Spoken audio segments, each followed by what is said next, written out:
আজকে মিষ্টি কুমড়ার শাক রান্না করতেছি, ভাজি করব। প্রথমে শুকনো মরিচ দিয়ে দিলাম সরষের তেলে। আমি সবসময় সরষের তেলে শাক ভাজি করি। তারপর একটু রসুন দিয়ে দেবো, 2 কোষ রসুন দিয়েছি, 2টা। অনেকগুলো রসুন দিয়েছি, শাকে যত রসুন দেবো তত শাকটা ভালো হয়, খেতে অনেক ভালো লাগে। এবার শাকটা দিয়ে আমি পানি ফুটে দিয়ে দিয়েছিলাম, এখন এখানে শাকটা দিয়ে দেবো।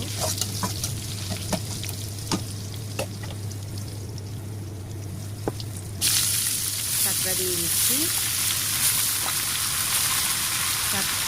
শাক দিয়ে নেড়ে চেড়ে একটু লবণ দিয়ে দেবো, কিন্তু শাক ঢেকে দেবো না। শাক ঢাকলে হয় কি, পানি বের হয়ে যাবে, তাই শাকটা ঢাকবো না, তাতে সবুজ জিনিসটা থাকবে। লবণ দিয়ে দিলাম। এরপর আবার একটু নাড়াচাড়া করে পানিটা শুকিয়ে আসছে। আমার শাকভাজি হয়ে গেল, ডান। কেমন হয়েছে আমার মিষ্টি কুমড়া শাকভাজি সবাই একটু জানাবেন। আর আমার চ্যানেলটা নতুন, সবাই সাবস্ক্রাইব করবেন, আমার পাশে থাকবেন। ধন্যবাদ।